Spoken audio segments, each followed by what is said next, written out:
सौभाग्य और भाग्य इंसान के कर्म और विश्वास पर निर्भर करता है। अगर इंसान को खुद पर विश्वास है तो वो भाग्य में भी रूपांतरण कर सकता है, चेंजेस कर सकता है। लेकिन अगर इंसान को खुद पर ही विश्वास नहीं है तो फिर उसको परमात्मा पर, भगवान पर भी विश्वास नहीं हो सकता। ये जो कनेक्शन है, कई बार हमारे मन में ये प्रश्न आता है कि इस सच्चाई में क्या कनेक्शन है हमारे विश्वास और हमारे भाग्य में, और इस जो कनेक्शन को हम कैसे यूज़ कर सकते हैं, या ज्योतिष विद्या की मदद से कैसे हम ज्योतिष विद्या से संबंधित चीज़ों का और इस विद्या का इस्तेमाल करते हुए अपने भविष्य में चेंजेस कर सकते हैं। ये सब प्रश्न हमारे सबके मन में होते हैं। तो आज आइए इस मंच पर जानेंगे इन प्रश्नों के उत्तर पंडित अंकित शर्मा जी से। और अंकित शर्मा जी जाने माने एस्ट्रोलॉजर हैं, ये आप सभी जानते हैं, जो आज हमारे बीच में हैं हमारे इन सभी क्वेरीज को, इन प्रश्नों का उत्तर देने के लिए। तो बहुत बहुत स्वागत है आपका अंकित शर्मा जी। और इसी के साथ, क्योंकि आप ज्योतिष विद्या के लर्नर्ड हैं, ज्ञाता हैं, तो मैं आपसे ज्योतिष विद्या की सही परिभाषा को जानना चाहूँगी, क्योंकि हम सब में बड़ी कन्फ्यूजन रहती है कि ज्योतिष विद्या को मानना चाहिए, नहीं मानना चाहिए, ये एक्चुअली में कोई साइंस, नॉलेज या विद्या है भी कि नहीं। तो इस बारे में हम सब कंफ्यूज्ड रहते हैं। बहुत से लोग बहुत फॉलो करते हैं और कई लोग इसको पूरी तरह से ही नकार भी देते हैं।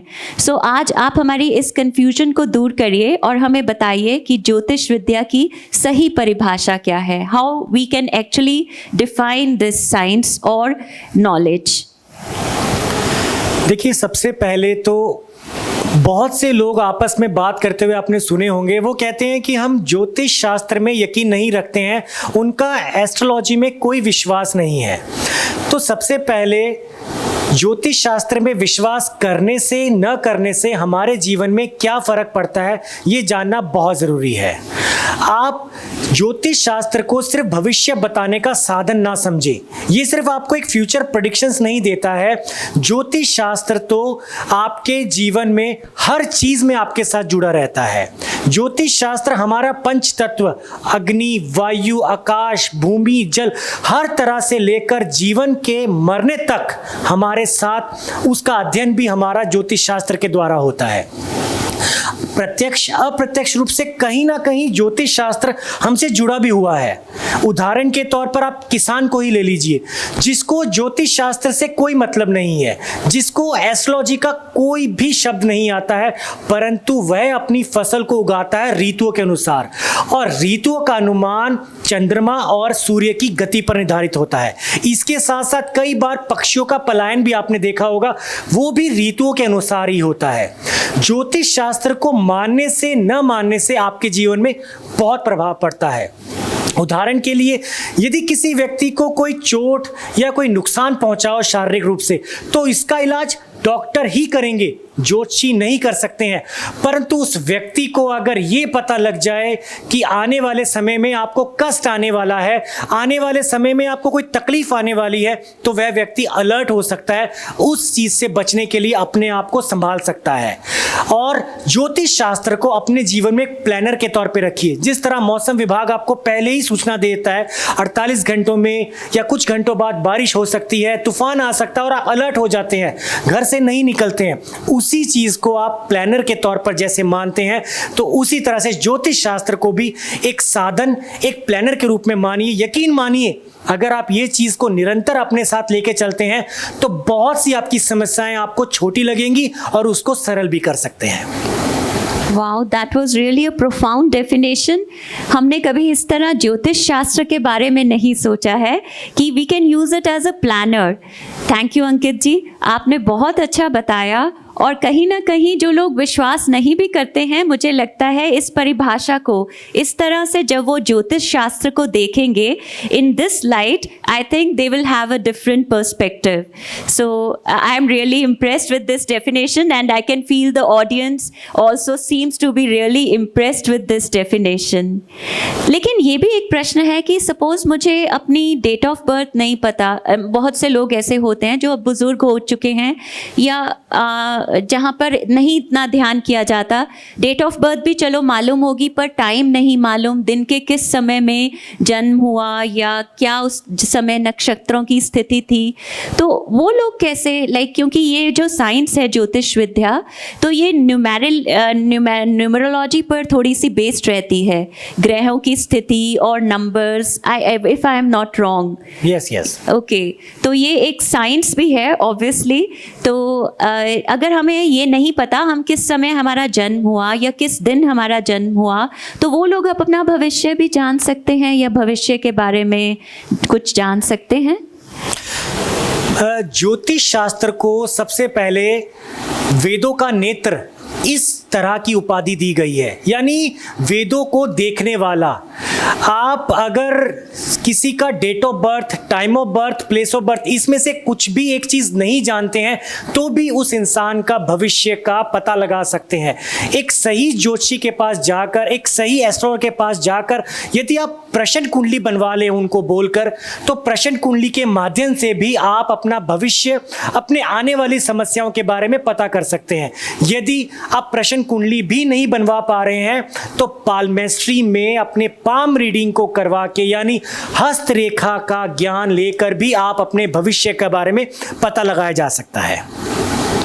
Okay, so this is again another enlightenment for us, क्योंकि मुझे लगता है बहुत सारे लोग जो यहाँ पर आए हुए हैं उनके मन के अंदर भी ये प्रश्न रहा होगा और उन्हें भी ये पता चल गया कि सिर्फ ये नहीं कि डेट ऑफ बर्थ या दिन या तिथि ही निर्धारित करेंगी कि आपके भविष्य को कैसे जाना जाए. आपकी हस्तरेखाएं और एक प्रश्नावली, क्वेश्चनियर भी आपको हेल्प कर सकता है according to a good astrologer, and that is important है कि आप एक अच्छे एस्ट्रोलॉजर के पास जाएं जो अपनी विद्या में प्रवीण हो. जैसे अंकित शर्मा जी हमारे साथ आए हैं, हमारे प्रश्नों का उत्तर दे रहे हैं, हमें बता रहे हैं, इन्हें विद्या का पूरा ज्ञान है. तो ऐसे एस्ट्रोलॉजर के पास जाएं जो आपको आपके भविष्य के बारे में सही रूप से ज्ञान दे सके, बता सके, और आपको भविष्य में जो भी प्रॉब्लम्स, क्योंकि देखिए सुख दुख है जीवन, तो कभी सुख है कभी दुख है, तो ये सब तो चलता रहेगा. लेकिन उन दुखों का प्रभाव हम कम कर सकते हैं अगर हम पहले से अपनी मुश्किलों को जान पाएँ. तो इस तरह ज्योतिष विद्या हर इंसान की मदद कर सकती है अपने लाइफ को बेटर बनाने में और एक अच्छे ढंग से जीने में. तो अंकित जी, मेरा अगला प्रश्न, शायद बहुत से लोगों का भी ये प्रश्न रहता होगा कि भविष्य को जानने की उत्सुकता बड़ी रहती है हमें कि कल क्या होना है, हर किसी में ही रहती है. इवन मतलब अभी हम बैठे हैं, हमें लगता है शाम को क्या होना होगा, या मैंने कहीं जाना है तो हस्बैंड के साथ कहाँ जाने की प्रोग्राम बना रही हूँ या बनाना होगा, उन्होंने कहाँ लेके जाना होगा. So we are very curious. This is a small just example, लेकिन बहुत बड़े बड़े प्लान्स भी होते हैं कि जैसे आप कोई बिजनेस स्टार्ट करने लगे हैं या जॉब स्टार्ट करने लगे हैं, तो उसके रिगार्डिंग भी आपके मन में क्वेश्चंस रहते हैं. और बहुत से लोगों के मन में यह भी प्रश्न रहता है जो युवा हैं और अपना करियर बनाने जा रहे हैं कि हम बिजनेस करें, क्या ये हमें बिजनेस फलेगा, या हम जॉब में रहें, हमारे लिए जॉब अच्छा है.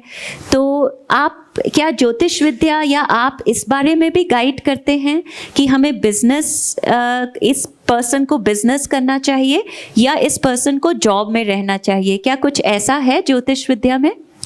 जी बिल्कुल. ज्योतिष शास्त्र में आप ये पता लगा सकते हैं कि कौन सा इंसान बिजनेस में सफल होगा या कौन सा इंसान नौकरी पेशे में सफल होगा. मैंने बहुत से ऐसे लोग देखे हैं जो बिजनेस करना शुरू करना चाहते हैं, इन्वेस्टमेंट करते भी हैं, परंतु सफलता नहीं मिल पाती है. और मैंने बहुत से ऐसे लोग देखे हैं जो 9 to 5 जॉब करने के बाद भी सोचते हैं कुछ एक्स्ट्रा करें, पर उनको सही सलाह नहीं मिल पाती है.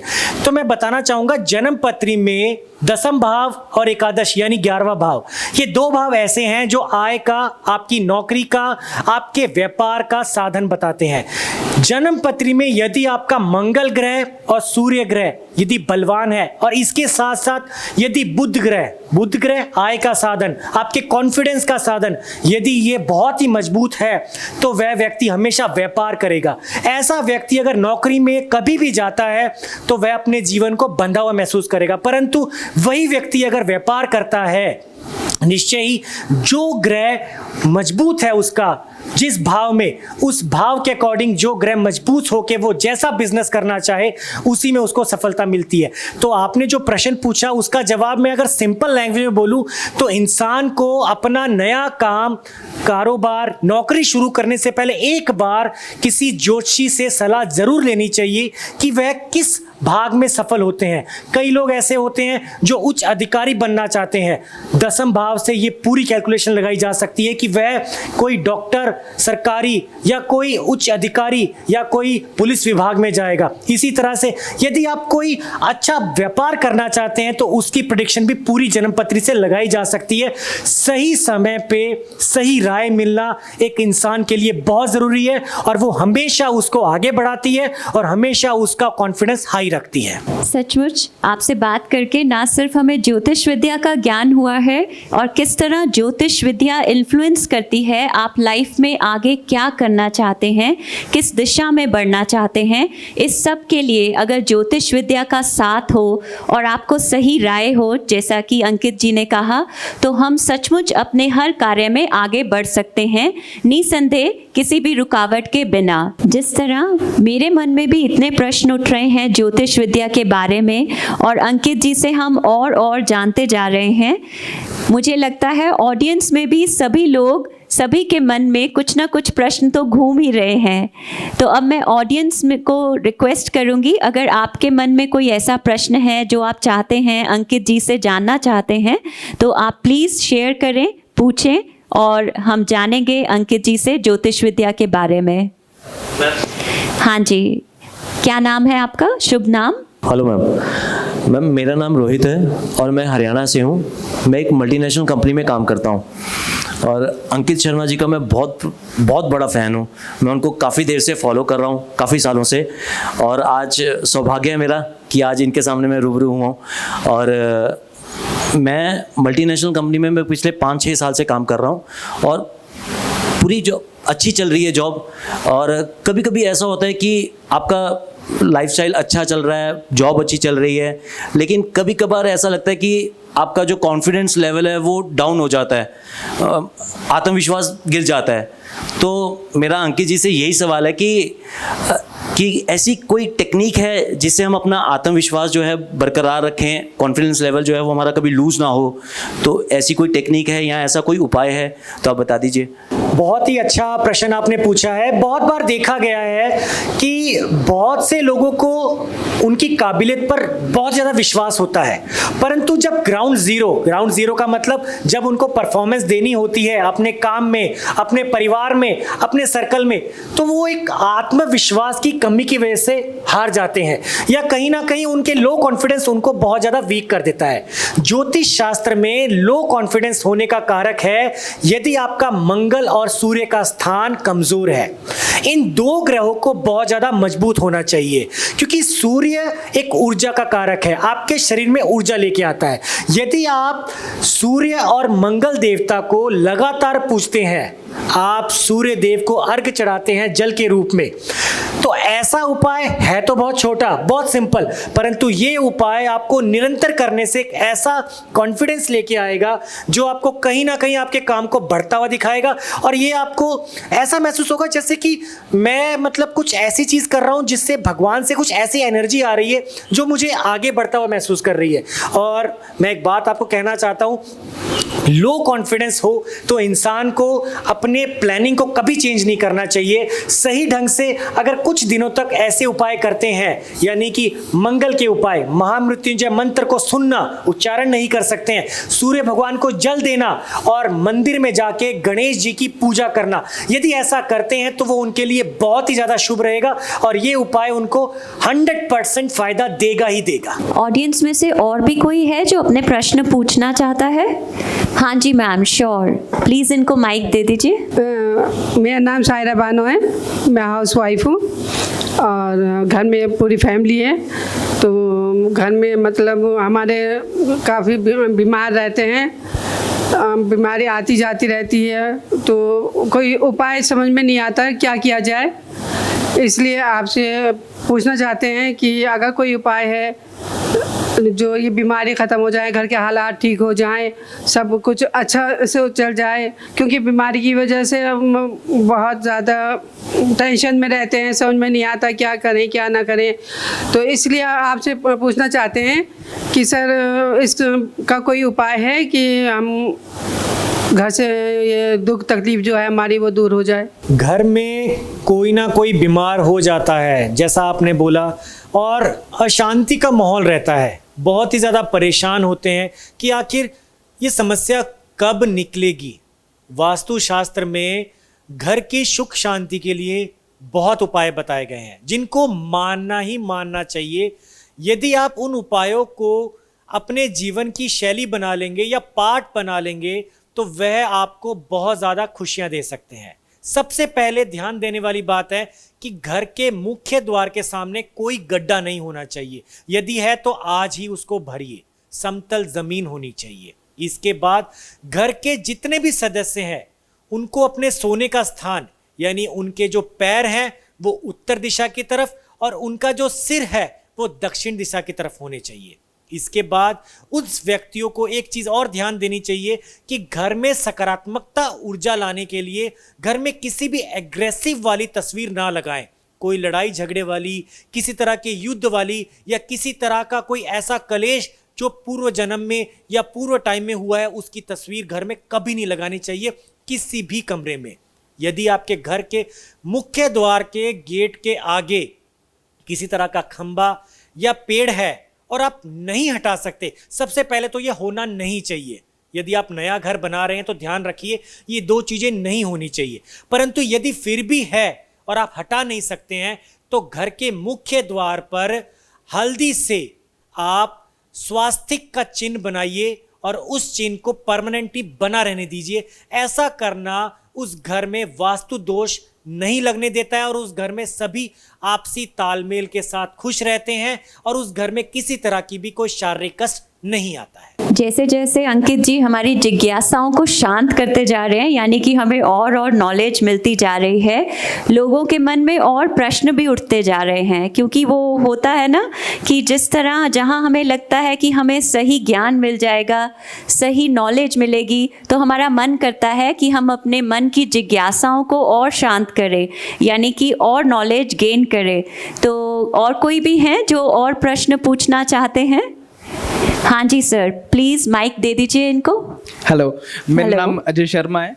पंडित जी, मैं आपसे ये पूछना चाहता हूँ, मेरे बहुत एक दोस्त और फैमिली ग्रुप में कह लीजिए या मेरे बहुत ग्रुप हो गया जो फ्रेंड्स का, उसमें से कुछ एक दोस्त बाहर जाना चाहते थे जो नहीं जा पा रहे हैं, और जो नहीं जाना चाहते थे वो बहुत जल्दी से बाहर चले गए हैं। तो क्या एस्ट्रोलॉजी में कुछ ऐसा है कि फॉरेन जाने के लिए या बाहर जाने के लिए कुछ एक उपाय जो जिनसे काम हमारा प्रोग्रेसिव वर्कअप जल्दी हो जाए?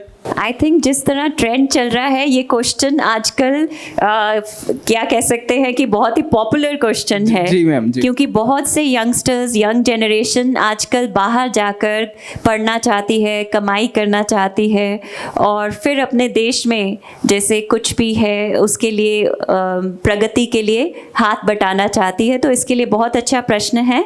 धन्यवाद sir. Thank you ma'am, thank you. विदेश यात्रा आज के समय जो नवयुवक हैं उनका एक सपना है कि हम अपना भविष्य बाहर जाके बेहतरीन बनाएं, अपने आप को जितनी हमारी इच्छाएं, हमारे सपने हैं उनको पूरा करें। और बहुत से बच्चे ऐसा करने में सफल हो भी जाते हैं, परंतु कुछ ऐसे बच्चे हैं जिनकी काबिलियत तो है बाहर जाना परंतु सफलता मिल नहीं पाती है। देखिए, जिस बच्चे की कुंडली में राहु का स्थान अच्छा होगा वह बच्चा विदेश यात्रा 100% करेगा। इनफैक्ट बाहर जाकर बसना और अपनी तरक्की को बढ़ाना भी उस बच्चे के भाग्य में है। जिस व्यक्ति की कुंडली में राहु का स्थान खराब है वह व्यक्ति हमेशा लास्ट में आके नकारात्मकता को फेस करेगा।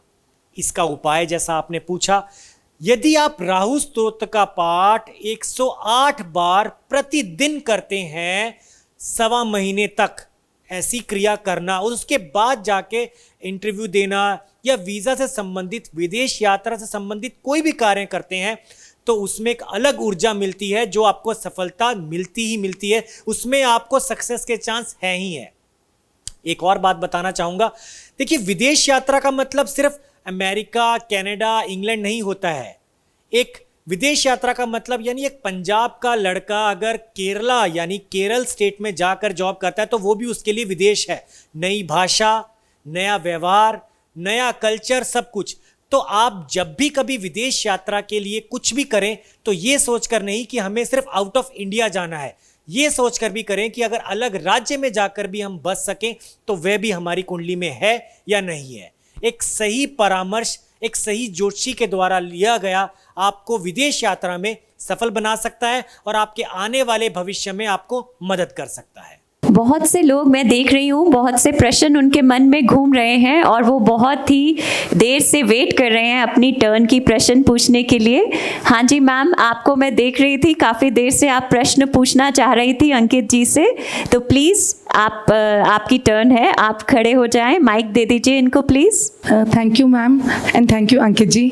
मेरा नाम प्रीति है और मैं पटियाला से आई हूँ। मैं एक्चुअली आपके फेसबुक पेज को और इंस्टा को काफ़ी टाइम से फॉलो कर रही हूँ और मैं एक चीज़ जानना चाहती हूँ कि पॉजिटिव वशीकरण और पॉजिटिव हीलिंग क्या है, क्या ये पॉसिबल है लाइफ में? क्योंकि आज तक जब भी सुना है तो जो वशीकरण वर्ड है उसे नेगेटिव वे में ही सुना है। तो क्या मतलब कि पॉजिटिव वाइब्स इससे आती हैं और क्या पॉजिटिविटी से मतलब कि कितनी पॉसिबिलिटीज़ हैं कि हम लोग इस चीज़ को मतलब कि अडेप्ट कर सकें? ये तो बहुत ही, मुझे लगता है सभी ये जानना चाहते होंगे क्योंकि सभी लोग इसके बारे में काफ़ी कुछ सुनते रहते हैं, वशीकरण, पॉजिटिव हीलिंग। तो मेरे मन में भी बहुत देर से इस बारे में क्यूरोसिटी थी कि अंकित जी, क्या ये सचमुच पॉसिबल होता है और क्या ज्योतिष विद्या में इसके लिए पूरा एक कोई कह सकते हैं विद्या है इसके बारे में जानने के लिए और इसको करने के लिए? पॉजिटिव वशीकरण, ये शब्द सुनने में तो बहुत ही अच्छा लगता है, परंतु अगर इसके पीछे की सच्चाई देखी जाए तो ये शब्द की उत्पत्ति कर्म कांड से होती है। और कर्म कांड का मतलब होता है किसी चीज़ को कंटिन्यूसली करना, किसी ऐसे मंत्रों का लगातार प्रयोग करना कर्म कांड कहला जाता है। और कर्म कांड में 1 लाख से अधिक मंत्र हैं जो निश्चय रूप से शुद्ध करके आप अप्लाई कर सकते हैं। देखिए, वशीकरण 2 प्रकार के होते हैं, एक नेगेटिव और एक पॉजिटिव। यदि आपका इंटेंशन सही है, यदि आपका सोच सही है, आपका इरादा सही है, तो आप सही मंत्रों का सही ढंग से प्रयोग करके इस चीज़ को ठीक कर सकते हैं। जैसे लॉ ऑफ अट्रैक्शन में क्या बताया गया है, अगर आप पॉजिटिव रहते हैं तो नेचर भी आपको रिवर्ट में पॉजिटिव देती है। तो उसी तरह से यदि आप पॉजिटिव चीज़ें अप्लाई करते हैं किसी अपनी से जुड़ी चीज़ों को पाने के लिए, चाहे वह आपके घर की सुख शांति हो, चाहे आपके जीवन साथी के तौर पे हो या चाहे आपके रिलेशनशिप के तौर पे हो, यदि आप मन से सही ढंग से इन चीज़ों का प्रयोग करते हैं तो आपको सफलता मिलती ही मिलती है। रही बात सक्सेस रेट की, ज्योतिष शास्त्र में कहीं भी कोई सटीक चीज़ नहीं है, ये एक बहुत ही गहरा अध्याय है। सटीक का मतलब आप अगर एक चैप्टर को सुनेंगे तो दूसरे चैप्टर में उससे भी संबंधित और चीज़ें पता लगेंगी। जितना ज़्यादा आप पढ़ेंगे उतना ज़्यादा ही डीप सब्जेक्ट है ये। उसी तरह से वशीकरण के एक मंत्र नहीं है, पॉजिटिव वशीकरण के बहुत से मंत्र हैं। अब किस इंसान का ऑरा कैसा है, किस इंसान की एनर्जी कैसी है, उस मंत्रा के सक्सेस पे, उस पे अप्लाई करने पे सफल होता है। पर यदि आपका इंटेंशन सही है तो आपको सफलता मिलने के अधिक से अधिक चांस है। एक चीज़ ध्यान देने वाली बात है कि यदि आप अपने कर्मों को अच्छा रखते हैं तो आप अपने रिलेशनशिप में किसी तरह की प्रॉब्लम नहीं फेस करेंगे और शायद आपको उस समय इस तरह की चीज़ों का प्रयोग करने का जरूरत भी ना पड़े। तो पॉजिटिव वशीकरण, पॉजिटिव इंटेंशन, पॉजिटिव माइंडसेट और पॉजिटिव थॉट्स के साथ अगर जाएं तो सफलता आपको मिलती ही मिलती है। सही मंत्रों का, सही तरीकों का, सही मानकों पर इन चीज़ों को प्रयोग करें। एक अच्छे वशीकरण विशेषज्ञ से मिलकर अगर आप जानकारी लेते हैं तो यकीन मानिए आपको सफलता भी मिलेगी और आपको कुछ नया भी जानने को मिलेगा। ये बहुत ही बड़ा इंटरेस्टिंग अध्याय है जिसको बहुत कम लोग जानते हैं और इसको बहुत गलत तरीके से लोगों के सामने लाया गया है कि ये ब्लैक मैजिक होता है। देखिए, बुरा सोचना भी ब्लैक मैजिक है, क्योंकि आपने सोच लिया तो बुरा हो गया, कर्म तो खराब हो गया। तो किसी भी इंसान को अच्छी सोच रखनी चाहिए। यदि आपका इंटेंशन सही है, आपका मन सही है, तो आपकी हर क्रिया सही है, क्योंकि उसमें आपके अच्छे कर्म जुड़ गए हैं और परमात्मा तो आपके अच्छे कर्मों के साथ ही जुड़े हैं। नकारात्मकता की वजह से आपको कभी कोई खुशी नहीं मिल पाती है। अच्छा सोचना अच्छे सौभाग्य की निशानी है, अच्छे भाग्य की निशानी है। मुझे लग रहा है जैसे जैसे हम जितना जानते जा रहे हैं ज्योतिष विद्या के बारे में और उसमें यूज़ होने वाली टूल्स एंड टेक्निक्स के बारे में, हमारे मन के प्रश्न उछल उछल कर बाहर नहीं आ रहे हैं। हर कोई कुछ ना कुछ पूछना चाह रहा है। तो मैं इन मैम को भी देख रही हूँ कि काफ़ी देर से वेट कर रही हैं कि ये कुछ पूछना चाह रही हैं। Ma'am please, it's now your time, you can ask your question. Hello ma'am. Hello sir. Sir मेरा नाम मोनिका है, मैं चंडीगढ़ से हूँ। सर मेरा क्वेश्चन ये है, देखिए हर किसी के पास धन दौलत भी आ जाती है और सब चीज़ें आ जाती हैं। धन दौलत आने के बाद भी हमारे घर में सुख शांति नहीं रहती है, छोटे बड़ों की इज्जत नहीं करते हैं, एक नेगेटिविटी सी रहती है। उस नेगेटिविटी को दूर करने के लिए क्या कोई उपाय है ज्योतिष शास्त्र में? Very interesting question. और आई थिंक हर कोई इस बात से आज को रिलेट कर सकता है कि नेगेटिविटी घर में रहना एक बहुत बड़ी समस्या बनती जा रही है। सारे सुख साधन हैं, सब सुविधाएं हैं, लेकिन फिर भी ना तो बड़े बच्चों के साथ अच्छा व्यवहार कर रहे हैं, ना ही बच्चों का व्यवहार बड़ों के प्रति उतना रिस्पेक्टफुल रह गया है। तो ये क्या कारण है कि घर में इतनी नेगेटिविटी रहती है? बहुत अच्छा प्रश्न मैम आपका, and I think everyone wants to ask the same. Thank you so much, Ankit ji. घर एक ऐसी चीज है जहां पर हर कोई इंसान पहुंचकर बहुत सुकून महसूस करता है। घर का व्यक्ति दुनिया में घूमने फिरने जाता है, परंतु घर में आके उसको जो सुकून मिलता है वो किसी ऐशो आराम से ज़्यादा नहीं, उसको सबसे ज़्यादा अत्यधिक अपना सुकून घर में ही मिलता है। और उस घर में यदि आपसी कलेश हो, तालमेल में कमी हो, आए दिन कोई ना कोई लड़ाई झगड़ा हो, कोई बीमार पड़ा हो या किसी तरह की बीमारी से जूझ रहा हो, तो उससे घर में सकारात्मकता नहीं आती है। ऐसा घर कहीं ना कहीं एक नकारात्मकता का केंद्र बन जाता है और वो व्यक्ति बहुत परेशान होता है कि अपने घर में खुशियों को कैसे लाए। वास्तुशास्त्र में बहुत ऐसे उपाय बताए गए हैं जिनको यदि व्यक्ति अपने घर में करे तो ऐसा बहुत ही शुभ रहता है। सबसे पहले मैं बताना चाहूँगा, यदि आपकी कोई भी कीमती चीज़ जो बहुत पुरानी हो और टूट चुकी हो तो उसको अपने पास ना रखें। ऐसा करना नकारात्मकता का वो केंद्र बन जाता है जो आपकी खुशियों को सोखता है, आपके घर में खुशियों को टिकने नहीं देता है। इसके साथ घर में प्लास्टिक से बनी चीज़ों को कभी प्रयोग नहीं लाना चाहिए, खास तौर पर फर्नीचर। यदि आपके घर में प्लास्टिक की कुर्सियां हैं, प्लास्टिक के किसी तरह के मेज़ हैं, तो वह आपके लिए शुभ नहीं है, क्योंकि प्लास्टिक नकारात्मकता का वो स्रोत होता है जो कहीं ना कहीं आपको जब उस पर बैठते हैं तो आपको नेगेटिव करता है। लकड़ी का प्रयोग घर में करना हमेशा शुभ रहता है। इसके साथ साथ वास्तुशास्त्र में एक बात लिखी गई है, यदि आप ऐसा करें तो शायद आपके बहुत सारे उपाय आपको करने की जरूरत नहीं पड़ेगी। घर के सभी सदस्य एक बार साथ में बैठ के भोजन करना शुरू कर दें। यदि वह ऐसा करेंगे तो तालमेल में जो कमी है वो भी खत्म हो जाएगी, आपसी प्यार भी बढ़ेगा और घर में खुशियां भी आएगी। ऐसा करना उस घर के लिए बहुत ही शुभ होता है और घर की सुख शांति के साथ घर की तरक्की भी होती है। बहुत से लोग और भी हैं। मुझे लगता है आज अंकित जी का पूरा समय हम लेंगे। जिस हिसाब से प्रश्नों के उत्तर मिल रहे हैं और हमारी जिज्ञासा, हमारे अंदर का क्यूरोसिटी और बढ़ती जा रही है। हाँ जी मैम, आप भी काफ़ी देर से कुछ पूछना चाह रही थी। हाँ जी, प्लीज़ माइक दे दीजिए इनको। Thank you ma'am, thank you Ankit ji. मैं श्रेया हूँ, पंचकुला हरियाणा से। मेरा ये प्रश्न था कि कभी कभी हमें रात को नींद में बुरे बुरे सपने आते हैं, अजीब अजीब सपने आते हैं जो हमें नींद से उठने के बाद भी अपसेट कर रहे होते हैं। तो मैं ये जानना चाहती थी कि क्या इन सपनों का कुछ मतलब होता है? क्या वो हमें असल ज़िंदगी में भी असर डालते हैं? अगर डालते हैं तो हमें किस तरह से इम्पैक्ट करते हैं? सपने में कुछ देखना, सपने में कुछ महसूस करना आपके आने वाले भविष्य में या आने वाले दिनों में उसका प्रभाव बहुत ज़्यादा पड़ता है। स्वप्न शास्त्र के मुताबिक सपने को 4 भागों में डिवाइड किया गया है। प्रथम, द्वितीय, तृतीय, चतुर्थ। प्रथम यानी वो टाइम जब आप सोते ही हैं, द्वितीय यानी वो बीच का टाइम जब आपको गहरी नींद आने लगती है, तृतीय वो जिसमें आप पूरी गहरी नींद में होते हैं, और चतुर्थ वो जब सूर्य उदय होने लगता है। सूर्य उदय के समय जो सपना आपको आता है वो आपके जीवन में बहुत ही जल्दी फर्क डालता है। कई बार देखा गया है कि किसी व्यक्ति को ऐसा सपना आता है कि उसने अपने आप को बहुत परेशान देख लिया है, बहुत ही ज़्यादा डिस्टर्ब, उठ के बेचैन होने लग गया कि ये मैंने क्या देख लिया है, इसका क्या प्रभाव होगा। मूड बहुत अपसेट हो जाता है, बहुत नेगेटिव महसूस करता है। बुरा सपना देखकर उठना, उसका असली मतलब ये है कि आपको किसी अजनबी से कोई परेशानी आने वाली है, और वो परेशानी आपको शारीरिक और आर्थिक रूप से नुकसान पहुंचा सकती है।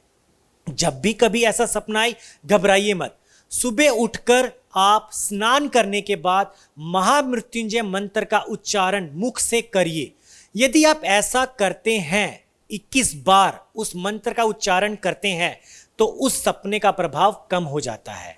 और ऐसे सपने यदि निरंतर आ रहे हैं तो आपको कहीं ना कहीं अपने आने वाले समय के लिए सचेत होना चाहिए कि आपके हाथ से कुछ नकारात्मक ना हो, और आप हर चीज़ को सफल बनाने के लिए पूरे सटीक पॉजिटिव थॉट से अपने काम को करें।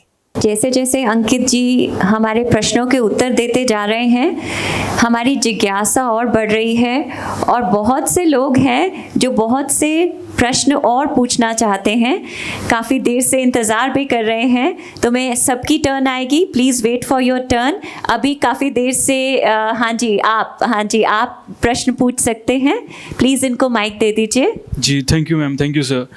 सर जैसे हम किसी जॉब के लिए इंटरव्यू देने के लिए जाते हैं तो हमारी सिलेक्शन भी हो जाती है, सब कुछ हो जाता है, लेकिन लास्ट मोमेंट पे आके रिजेक्शन फेस करनी पड़ती है, और जो सामने वाला बंदा होता है हमें पता है कि हम उससे ज़्यादा काबिल हैं, ठीक है। उसके तो एस्ट्रोलॉजी के मुताबिक हमें ऐसे कौन कौन सी चीज़ों का ख्याल रखना चाहिए ताकि हमें ऐसी रिजेक्शन फेस ना करनी पड़े और ज़िंदगी में हम कुछ अच्छा अचीव कर सकें? देखिए, बहुत बार देखा गया है कि इंसान की जो काबिलियत होती है उसके अनुसार वो तैयारी भी करता है, और वो तैयारी करके अपने इंटरव्यू या अपने एग्ज़ाम देने की जगह पे जाता है। परंतु कई बार ऐसा होता है कि पता होता है कि मुझे आता सब कुछ है, जानता सब कुछ हूँ, परंतु उसको वो सफलता मिल नहीं पाती है, और उसकी वजह से वो परेशान हो जाता है। वास्तुशास्त्र में ऐसे बहुत उपाय हैं, जब इंसान इंटरव्यू देने जाए, यदि वो उपायों को निरंतर करता है या इंटरव्यू वाले दिन करके जाता है, तो उसको सफलता मिलने के चांस बढ़ जाते हैं। और वो उपाय है, यदि व्यक्ति इंटरव्यू देने वाले दिन लाल रंग का कपड़ा पहन के जाए या रुमाल के रूप में अपनी जेब में रख के जाए, तो वह बहुत ही शुभ माना जाता है, क्योंकि लाल रंग सौभाग्य की निशानी होती है। इसके साथ साथ घर में उत्तर दिशा में आईना लगाए, और वहीं पे अपने आप को देख के गणेश जी की पूजा करने के बाद यदि वह इंटरव्यू देने जाता है तो उसको सफलता मिलती ही मिलती है। यदि वह ऑनलाइन इंटरव्यू देता है, बहुत बार देखा गया आज के समय लोग ऑनलाइन इंटरव्यू भी हो जाते हैं, यदि वह ऑनलाइन इंटरव्यू देता है वीडियो कॉल पे, वेब कैम पे, तो उस समय उसका जो मुंह है पूर्व और उत्तर दिशा की तरफ ही होना चाहिए। ये वास्तुशास्त्र की कुछ ऐसी टिप्स हैं, यदि व्यक्ति करता है तो उसको एक पॉजिटिव वाइब्स फील होती है, और ऐसा करना उसके लिए बहुत ही ज़्यादा शुभ रहता है। सर मेरा भी एक प्रश्न है, और मुझे लगता है यहाँ पर बैठे बहुत से लोगों के मन में भी ये प्रश्न ज़रूर होगा कि जैसे कोई बच्चा है, बहुत हेल्दी, बहुत प्यारा बच्चा है, उसे सब उठाते हैं, बुलाते हैं, और घर आते ही अचानक वो बच्चा बीमार हो जाता है या उसे किसी तरह दस्त लग जाते हैं, तो माँ या नानी, दादी कहती हैं कि मेरे बच्चे को नज़र लग गई। ये नज़र लगना वास्तव में क्या होता है? या फिर हम देखते हैं कि बहुत अच्छा चल रहा है सब कुछ, जॉब में तरक्की हो रही है, घर पे भी सब कुछ अच्छा है, और अचानक से दिक्कतें आने लगती हैं, तो हमारे मन में कहीं ना कहीं आता है कि लगता है मुझे शायद नज़र लग गई। तो ये नज़र लगना वास्तव में क्या है, और क्या ज्योतिष शास्त्र में इसका कोई सटीक उपाय है? नज़र लगना एक ऐसा शब्द है जो बहुत लोग आपस में बात करते रहते हैं। कुछ नया करते हैं, नौकरी अच्छी लगती है, कारोबार में तरक्की होती है, और सडनली अपने आप को बहुत वीक फील करते हैं।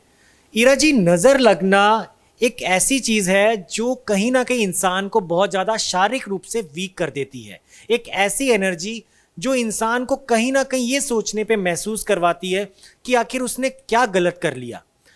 नज़र लगने के कई कारण हैं और कई उदाहरण हैं। उदाहरण के रूप में अगर सबसे पहले बात करूं, जैसा आपने बच्चे का उदाहरण दिया, एक मैं उदाहरण देना चाहता हूं कि कई बार क्या होता है, कई स्त्रियां या कई पुरुष सज सवर के किसी शादी में, फंक्शन में या इवेंट में जाते हैं, बहुत खुश होते हैं, अपने आप को बहुत कंफर्टेबल फील करते हैं, परंतु घर आने के बाद ऐसा महसूस करते हैं जैसे कि उनको अब किसी से बात ही नहीं करनी है। एक जिंदा लाश की तरह अपने आप को बस रेस्ट रखना चाहते हैं। और ऐसे व्यक्ति जो होते हैं वो कहीं ना कहीं अपनी एनर्जी को लो महसूस करते रहते हैं। वो नज़र का कारण होती है, और नज़र सबसे पहले इंसान को दूसरों की बजाय खुद की लगती है। जी हाँ, खुद की नज़र लगती है तभी तो एक माँ अपने छोटे बच्चे को काला टीका लगाती है कि मेरे बच्चे को किसी और की नज़र से ज़्यादा मेरी नज़र ना लगे, क्योंकि वो बच्चा उस माँ के लिए सबसे ज़्यादा खूबसूरत होता है उस समय। इसके साथ साथ जैसा आपने पूछा कि नज़र दोष का क्या ऐसा उपाय है, देखिए, सबसे पहले नज़र दोष को दूर करने के लिए अपने हाथ में काला धागा ज़रूर धारण करें। स्त्रियां लेफ्ट हैंड में और मेल पुरुष राइट हैंड में काला धागा और सूती धागा धारण करना बहुत ही ज़्यादा शुभ होता है। इसके साथ साथ कई बार आपने देखा होगा, कोई घर में कोई फंक्शन है, इवेंट है या कोई त्यौहार है, उससे पहले उस घर में कोई ना कोई कलेश होता है। यहाँ पे जितने लोग बैठे हैं 50% ऐसे लोग होंगे जिनके घर में कुछ नया बड़ा होने से पहले कलेश हो जाता है, माता पिता में, भाई बहन में, या भाभी में, या देवर में, किसी के साथ भी हो जाता है। तो वह होने का कारण है नज़र दोष, आपसी नज़र लगना। उस चीज़ को ठीक करने के लिए उस घर में अगरबत्ती का जलाना बहुत ज़रूरी है, क्योंकि वो एक सकारात्मक ऊर्जा फैलाती है, पॉजिटिव सुगंध देती है, जो घर में अच्छा माहौल क्रिएट करती है। और नज़र दोष दूर करने के लिए घर में निरंतर आप पूजा पाठ करते रहिए। यदि आपके घर में किसी तरह का भी पूजा पाठ प्रवचन चलता जा रहा है सुबह के समय, शाम के समय, तो उस घर में कभी नज़र नहीं लगेगी। और इंसान को नज़र से बचने के लिए काले धागे का सेवन या काले धागे का प्रयोग हमेशा करना चाहिए। वो नज़र को बचाने का सुरक्षा कवच का काम करता है। हाँ जी, अगला प्रश्न लेते हैं। आप मैम कुछ पूछना चाह रही हैं? हाँ जी, माइक दे दीजिए इनको please. Hello ma'am. Hello sir. Sir मैं ये जानना चाहती हूँ, जैसे एक मैरिड कपल होता है, कहने के लिए तो ये बहुत अच्छा रिश्ता होता है, और कई बार कुछ ऐसी मिसअंडरस्टैंडिंग हो जाती है कि बात डिवोर्स तक चली जाती है। तो सर जैसे डिवोर्स भी हो जाते हैं, पर वही चीज़ होती है ना कि उसको हस्बैंड अच्छा नहीं मिला आगे भी, ठीक है, या वाइफ अच्छी नहीं मिली, तो सर कुछ ऐसा नहीं हो सकता कि जैसे पहले वाला कपल ही, जो उनका फर्स्ट शादी है, वही सक्सेसफुल हो सके? तो इसका अगर कोई उपाय है तो सर प्लीज़ मुझे बताइए, और जैसे कि अच्छी लाइफ वो अपनी आगे शेयर कर सके। वैवाहिक जीवन में सुधार लाने के लिए या पति पत्नी के रिश्ते को मजबूत करने के लिए ज्योतिष शास्त्र में बहुत से उपाय बताए गए हैं। यदि आपकी जन्म पत्री में आपका लगन, पंचम, सप्तम भाव कमजोर है तो पति पत्नी में तकरार होगा ही होगा, और ऐसा तनाव होगा जो पति पत्नी के रिश्ते को तलाक तक लेके जाता है। ऐसे रिश्ते को बचाने के लिए ज्योतिष शास्त्र में इन तीनों भावों को मजबूत करना बहुत जरूरी है। इसके साथ साथ वास्तु शास्त्र में बहुत से ऐसे सरल उपाय बताए गए हैं जो यदि व्यक्ति करे, पति या पत्नी दोनों करे तो बहुत अच्छा है। उस रिश्ते को अच्छा करने के लिए यदि दोनों में से एक भी करता है तो वह उस रिश्ते को और सुधार सकता है। वास्तु शास्त्र के मुताबिक ध्यान रखने वाली बात है, एक्वेरियम जो कई लोग मछलियों को घर में पालते हैं, कभी भी एक्वेरियम बेडरूम में नहीं होना चाहिए। यदि आपके घर में है तो वह आपकी लड़ाई होने का सबसे बड़ा कारण है, सबसे बड़ा कारण है। कभी भी एक्वेरियम बेड में या किचन में नहीं होना चाहिए। यदि आपके बेडरूम में है तो वह आपको कभी भी मानसिक शांति नहीं लाने देगा, इस रिश्ते को मजबूत नहीं होने देगा। इसके साथ साथ उस रिश्ते में हमेशा खटास आती रहेगी। देखिए, जो मछली होती है वह केतु का कारक है। वह एक ऐसा जीव है जो केतु का कारक माना जाता है। वह एक पॉजिटिविटी का कारक है। आपके ड्राइंग रूम में यदि काले रंग की मछली उस एक्वेरियम में है तो वह नज़र को भी सोखती है और उस घर की लड़ाई, उस घर के कलेश को भी सोखती है। और ये बात ध्यान रखिए कि घर में पॉजिटिव एनर्जी के लिए, घर में सकारात्मक ऊर्जा के लिए आपको अपने बेडरूम में किसी भी तरह के भगवान की तस्वीर नहीं लगानी चाहिए। यदि आप अपने बेडरूम में भगवान की तस्वीर भी लगाते हैं तो वह भी कहीं ना कहीं आपसी कलेश लेकर आता है। वास्तु शास्त्र में बहुत से ऐसे सरल उपाय बताए गए हैं। अधिक चीज़ों को जानने के लिए हमने इंस्टाग्राम पेज पे बहुत सी चीज़ें रैंडमली डेली हम अपडेट करते रहते हैं। आप वहां से भी इन सब चीज़ों का पूरा जानकारी ले सकते हैं। हाँ जी सर, काफ़ी देर से आप इंतज़ार कर रहे हैं। अगला प्रश्न आप ही पूछिए, माइक दे दें प्लीज़। हाँ, नमस्कार मैडम। नमस्कार अंकित शर्मा जी। शर्मा जी, मैं आपको नेट पे कई बार देखा, कई बार आपको फॉलो किया। आपका प्रोग्राम मुझे बहुत अच्छा लगा और मेरे बच्चे भी इस चीज़ को बहुत पसंद करते हैं। मैं आपसे जानना चाहता हूँ कि मंत्र कब पढ़ा जाए, उसका क्या समय है? धन्यवाद। मंत्रों के पढ़ने का सही समय जानने से पहले आपको ये जानना चाहिए कि हर एक मंत्र अलग अलग भगवान का होता है, अलग अलग क्रिया का होता है और हर एक मंत्र का एक अलग लॉजिक होता है, अलग उसका एक तरीका होता है पढ़ने का। परंतु ये बात ध्यान रखनी चाहिए कि मंत्रों का सबसे सर्वोत्तम समय सूर्य उदय के समय है। इसका एक कारण है, सूर्य उदय के समय पूरा माहौल बहुत ही ज़्यादा पॉजिटिव हो जाता है। एक ऐसा सकारात्मक माहौल होता है जो आपको बहुत ही ज़्यादा पॉजिटिव वाइब्स देता है। हमारे कंठ पे सरस्वती विराजमान होती है। यदि व्यक्ति सुबह उठकर सबसे पहले मंत्रों का उच्चारण करे, भगवान का नाम ले, तो ऐसा करना उसके लिए बहुत ही अशुभ रहता है। और मंत्रों को हमेशा पॉजिटिव तरीके से सुबह के समय ही पढ़ना चाहिए। ऐसा करना बहुत ही शुभ रहता है। हाँ जी मैम, आप लगता है काफ़ी देर से वेट कर रही हैं। आप, हाँ जी, हाँ, आप अपना प्रश्न पूछ सकती हैं।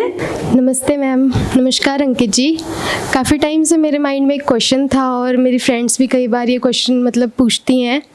तो मेरा क्वेश्चन ये था कि अगर ब्रेकअप हो जाने के बाद क्या अपने एक्स को वापस पाने की कोशिश करनी चाहिए, और अगर करनी भी चाहिए तो क्या ये पॉजिटिव जो मंत्र होते हैं इनसे ये पॉसिबल है? तो मैं ये जानना चाहती हूँ कि ऐसा सच में पॉसिबल है कि नहीं है।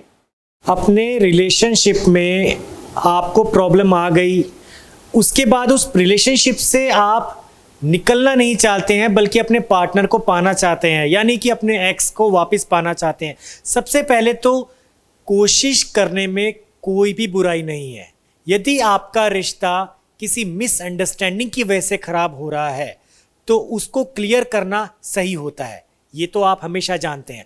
परंतु यदि आप किसी रिलेशनशिप में हैं और किसी ऐसी नेगेटिविटी की वजह से उसमें प्रॉब्लम आ रही है जिसमें न चाहते हुए भी आपका पार्टनर आपसे दूर जा रहा है, तो बहुत से ऐसे उपाय हैं जिनका प्रयोग आपको करना चाहिए, जैसे कि पॉजिटिव हीलिंग, पॉजिटिव वशीकरण। अब ये दो ऐसी चीज़ें हैं जिनमें सही मंत्रों का सही कंसंट्रेशन के साथ सही समय पे, अगर आपकी कुंडली में वो चीज़ लिखी है, अगर आपके भाग्य में, आपके जन्म पत्रिका में उसका स्कोप है, तो ये सब चीज़ें ट्राई करके आप सफलता पा सकते हैं। आप अपने जीवन साथी को दोबारा नहीं चुन सकते हैं क्योंकि शादी एक बार होती है। आप अपने रिलेशनशिप में अगर तकलीफ आ रही है, उसको अपना जीवन साथी बनाना चाहते हैं, तो उसको पाने के लिए आपको इस तरह के प्रयोग जरूर करने चाहिए। और ये एक पॉजिटिव एटीट्यूड से, जैसा मैं बार बार आपको कहता हूं कि आपका पॉजिटिव माइंडसेट, आपका पॉजिटिव एटीट्यूड ही आपको रिजल्ट ला के देगा। सामने वाला इंसान सिर्फ आपको रास्ता दिखा सकता है, चलना आपको है। अगर आप चलने के लिए तैयार हैं, आप उन चीज़ों को सहने के लिए तैयार हैं, तो सफलता आपको मिलेगी ही मिलेगी। अगर आप नकारात्मक हैं, ट्रायल बेस पे जा रहे हैं, बहुत बार मैंने देखा है कई लोग होते हैं चलो ट्राई करके देख लेते हैं, हो गया तो ठीक है, नहीं तो कोई बात नहीं, ब्रेकअप तो ब्रेकअप सही। नहीं, क्योंकि इंटेंशन आपका जेन्युइन नहीं है। यदि आपका इंटेंशन जेन्युइन है, यदि आपका मन सच्चा है और आपके अंदर उस चीज़ की पाने की पूरी इच्छा है, तो आपको प्रकृति रिटर्न में वो जरूर देती है। आपके कर्म, आपकी सही सोच उस चीज़ को जरूर पाती है। तो जैसा आपने पूछा, रिलेशनशिप में किसी तरह की समस्या आ रही है तो एक सही परामर्श लेके आप अपने उस रिश्ते को बचा सकते हैं और उस रिश्ते को बेहतर भी बना सकते हैं। ऐसा बहुत से कर्म कांड में, बहुत से ज्योतिष शास्त्र में उपाय बताए गए हैं। हाँ जी, पीछे से एक मैम बहुत देर से कोशिश कर रही हैं प्रश्न पूछने की। हाँ जी मैम, प्लीज़ इनको माइक दीजिए, बहुत देर वेट करी है इन्होंने। Thank you ma'am. नमस्कार सर। नमस्कार मैम। मैम मेरा नाम रेणुका है और मैं लुधियाना से बिलोंग करती हूँ और मैं सोशल मीडिया पे अक्सर सर की जो शोज़ होते हैं, इंस्टा पे है, यूट्यूब पे है, लगातार देखती हूँ और बहुत कुछ जानने को मिलता है। बहुत अच्छी जानकारी देते हो सर आप। और मैंने ना सर कुछ जैसे फ्रेंड सर्कल है, लड़कियाँ लड़के हैं, उनके हाथों पे या कुछ रतन्स वगैरह डाले होते हैं, तो मैं उनसे मतलब मुझे भी कभी कभी मन करता है कि पूछूं उनको किस लिए डालते हैं, क्यों डालते हैं, इनका फ़ायदा क्या है। तो मैं सर आपसे यही पूछना चाहती हूँ कि ये जो रत्न होते हैं उनको उंगली में डालना चाहिए या गले में डालना चाहिए, और सबसे दूसरी बात ये है कि इसमें फ़ायदा क्या होता है, जो हम गले में डालते हैं उसका फ़ायदा ज़्यादा बेहतर है या उंगली में डालने का फ़ायदा मिलता है? लॉकेट को आप गले में धारण करिए, नगों को यानी रत्नों को आप अंगूठी में धारण करिए। बहुत ही है तो छोटी सी बात, परंतु इसमें फर्क बहुत पड़ता है। रतन शास्त्र के मुताबिक यदि कोई इंसान गले में लॉकेट पहनता है तो उससे उसका प्रभाव थोड़ा कम हो जाता है। हाथ में नगों को, रत्नों को हाथ में धारण करना बहुत ही ज़्यादा सही होता है, क्योंकि इसके पीछे कारण ये है कि हमारे शरीर के मस्तिष्क की सभी जो इंद्रियां होती हैं या हमारे मस्तिष्क के सभी केंद्र बिंदु हमारे हाथ में मौजूद होते हैं। कई बार आपने देखा होगा कि जो एक्यूप्रेशर वाले होते हैं आपके हाथों की उंगलियों को दबाकर आपकी बीमारी को हल कर देते हैं, आपके पैरों को दबाकर आपकी बीमारियों को कम करने की कोशिश करते हैं। तो हमारे हाथों में हमारे शरीर का लगभग सभी भाग है। यदि आप उंगलियों में पहनते हैं तो वो आपके लिए बहुत ही ज़्यादा शुभ रहता है। और एक और बात बताना चाहूँगा, कई बार देखा गया कि किसी और का नग कोई और पहन लेता है कि भाई ये छोटा हो गया तुम पहन लो, या ये बड़ा आ गया तुम पहन लो। ऐसा कभी नहीं करना चाहिए, कभी नहीं करना चाहिए, क्योंकि इस चीज को करने से उस इंसान के जो उस नग को पहनने से जो अवशेष है वो उसके अंदर आ चुके हैं, और ऐसा करने से शुभ और अशुभ दोनों प्रभाव आपके ऊपर पड़ सकता है। परंतु यदि आप खास हैं, अपने घर में किसी परिचित को देना चाहते हैं तो सिर्फ माँ बाप का दिया हुआ नग ही पहन सकते हैं, अन्यथा दोस्त, परिवार, मित्र किसी का भी आप नहीं धारण कर सकते हैं। हाँ जी मैम, आपने भी हाथ काफ़ी देर से खड़ा किया हुआ है, अपना प्रश्न पूछ सकती हैं आप। माइक दे दीजिए इन्हें प्लीज़। हेलो मैम, नमस्कार अंकित जी। अंकित जी, मेरा नाम संगीता है, मैं चंडीगढ़ से हूँ। सर, मेरी एक बेटी है, उसको काफ़ी पढ़ाया लिखाया, एजुकेटेड है, लेकिन उसकी शादी के लिए हम सोच रहे हैं, लेकिन जहाँ भी बात चलती है वहीं पे रुक जाती है। क्या पिछले जन्म के कुछ कर्म होते हैं ऐसे कि विवाह होने में विघ्न होता है या कुछ कोई प्रॉब्लम आती है? तो प्लीज़ हमें गाइड कीजिए। देखिए, शादी में जैसे आपने बोला कि आप अपनी बच्ची की शादी के लिए बहुत ज़्यादा चिंतित हैं और उनके रिश्ते आते हैं बट हाँ ओके ना हो जाती है, तो इसका एक कारण बताना चाहूँगा। यस, पूर्व जन्म के कर्म भी हमारे इस जन्म में इफेक्ट डालते हैं, क्योंकि ज्योतिष शास्त्र कर्मों का ही तो आधार है। आपके अगर अच्छे कर्म होंगे तो आपको अच्छा मिलेगा, बुरे कर्म होंगे तो आपके साथ वैसा ही घटेगा। यदि आपकी बच्ची की शादी में देरी हो रही है तो इसका मतलब कहीं ना कहीं पुनर्जन्म का या पितृदोष का कोई कारण हो सकता है, जिसकी वजह से इस जन्म में कहीं ना कहीं आपको परेशानी झेलनी पड़ रही है। ज्योतिष शास्त्र में पितृदोष के बहुत से उपाय बताए गए हैं और बहुत से ऐसी चीज़ें हैं, यदि आप विवाह को जल्दी करने के लिए वो उपाय को करते हैं तो सफलता आपको ज़रूर मिलेगी। यकीन मानिए, ज्योतिष शास्त्र में हर उपाय मन से करना चाहिए, फॉर्मेलिटी से नहीं। अगर आपका मन है तो जीत संभव है, यदि आपका मन नहीं है तो आपके पास किसी भी चीज़ का समाधान नहीं मिल सकता है। धन्यवाद। ज्योतिष विद्या के बारे में आपसे हमने इतना कुछ जाना अंकित जी, बहुत ही रोमांच का अनुभव कर रही हूँ। ज्योतिष शास्त्र को एक बहुत ही अलग ढंग से, एक डिफरेंट पर्सपेक्टिव से आपने हर चीज़ को हमारे सामने रखा। अपने भविष्य को जानने की और उसे अनुकूल बनाने की इच्छा सभी में रहती है, तो इसमें ज्योतिष विद्या कैसे मदद कर सकती है वो भी आपने हमें बताया।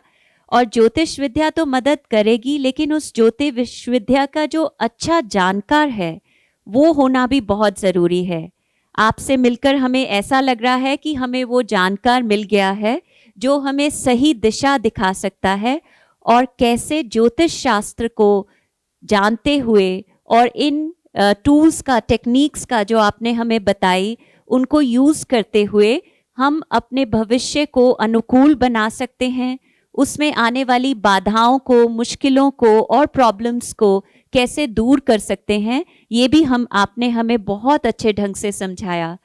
मुझे लगता है और भी बहुत प्रश्न होंगे, इसके लिए हम अंकित जी को दोबारा बुलाएंगे और लोगों को ये प्रश्न, और लोग भी आएंगे तो हम वो भी प्रश्न लेंगे एक नए एपिसोड में। और ज़रूरी बात ये है, जो इम्पोर्टेंट सबसे बात अंकित जी ने कही, कि आपको पॉजिटिव एटीट्यूड रखना बहुत ज़रूरी है, कर्म करना बहुत ज़रूरी है और खुद पर आत्मविश्वास होना बहुत ज़रूरी है। ज्योतिष विद्या तो मदद करेगी और सही ज्योतिषी भी आपकी मदद करेगा, लेकिन ये सब चीज़ें होना, सकारात्मक विचार होना, सकारात्मक एटीट्यूड होना is very important in life.